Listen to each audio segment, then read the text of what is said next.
whenever you're on the roller, make sure that your ribs and hips really pull toward each other and knit together. That you're thinking of your deepest ab muscle, which runs from the back to the front, gathering your organs in and holding them all as close as possible to your center of gravity. The first exercise for rolling out your shoulders is going to be reaching your arms wide out into a T position to where it's comfortable. You can be lower to make it less of a pull on your shoulders if need be. And then what you do is you toe to the right. That means your toes shift to the right and your heels pivot to the left. You look right and you turn the left palm down as you roll onto your right hip and shoulder, taking a deep breath in. And you come back through center onto your back, flipping your palms over. So right palm down, left up, toes left. Roll onto the left hip and shoulder. You'll notice my right hip and shoulder lift up. And you take a nice deep breath in. And you come back through center. Toes pivot right. Shift your weight onto the right side and roll onto the right side. Just make sure that you let your knees and toes shift left when you roll onto the left side, and that you let your knees and toes and head shift right as you roll onto your right side. So that you're rolling over the roller as if you too are a cylinder instead of a board. Coming back through center, pivot right, shift my hips left. So I roll onto the right side, turn my right palm up, catch myself with my left, come back through center. Once you've centered yourself out, raise both arms up and make sure your shoulders raise a little bit up rather than falling over the roller. You're going to raise your right arm up overhead, your left arm comes all the way to the ground as kind of a steadier side, and then you're going to shift your toes to the right, look to the right, and roll onto your right shoulder and hip, lifting the left side up. And then come back through center. You want to let your breath support you here, so you often will enjoy breathing in as you roll over the muscle and breathing out as you come back to center. If you want, you can do some where you just shift your weight a little bit back and forth over a knot, if you have any knots to roll out in either your glute, which is your butt muscle, or your shoulder, and switch your hands. Notice that I'm not letting my ribs pop up, but rather I'm keeping them pulled down and connected toward my hip like I have tight suspenders on as I roll over the shoulder muscles. Okay, and then both arms will come up. You should only do this if you really understand how to pivot and brace yourself using your legs, because you have no hand there to catch you. So you pivot, toes right, roll onto the right shoulder and hip, and you can reach the left arm up for extra stretch in the left shoulder musculature. Come back through center, and you can do that 2 more times. Just make sure that if you feel like it, you do 3 little rolls instead of 1 big reach, so that you get that extra massage over any knots that might be on the shoulder you're rolling on. Raise your arms up and then slowly overhead to do the snow angel. You need to keep the ribs and hips pulling toward each other, keep the organs in, and draw the arms in a bent position around. 1 more time. More important that you keep your ribs and hips knitted than that your arms go super far back. And you want to stretch through the front of your chest.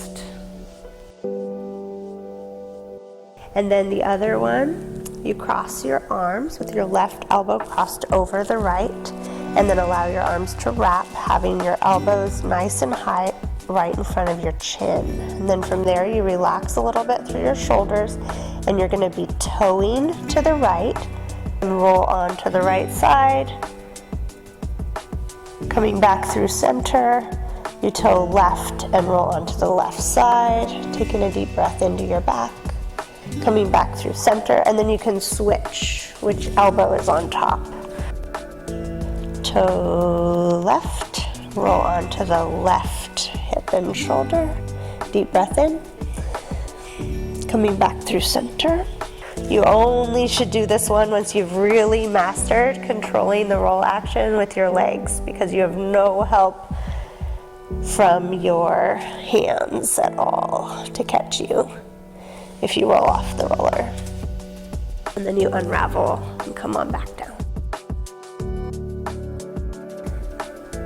So we've now situated the foam roller so that it's far enough back away from your body that only your head will be resting on it. And you'll be lying your skull, the base of your skull where it meets your neck, onto the roller. Relaxed, wide stance with shoulders released and palms up. And all you do is just slightly allow your head to turn to one side so that you get a pressure point where your suboccipital muscles meet your base of your skull. And you just hang out there if you feel that there's a muscle there to press into. Come back through center for just a moment and you roll to the other side. If you need to, if the foam roller slips, you might need to reposition it lower down on your neck. And if you find a knot, it feels really good to do little side to side rolls, like so. That's all there is to it, to this one.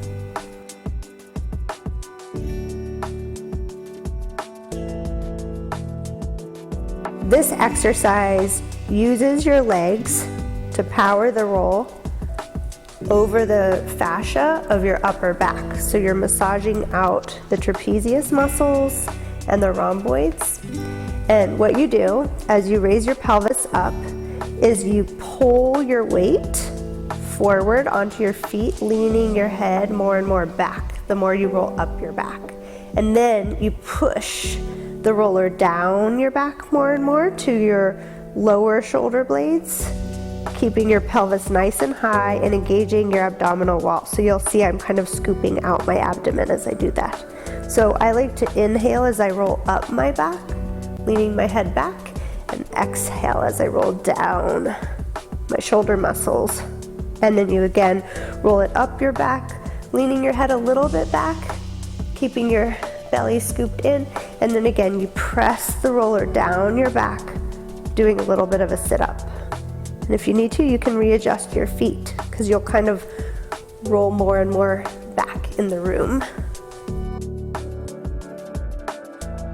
Then you can lower your pelvis down, shift your toes and knees to the right, and roll onto your right shoulder blade more. And so your hips, chest, and head are all facing at the same angle. Press both feet down to lift your hips up, and then you just roll over the outer edge of your shoulder blade where it meets your arm bone. Inhaling as you roll up, and exhaling as you roll down. Inhaling as you roll up, and exhaling as you roll down. Just a couple times.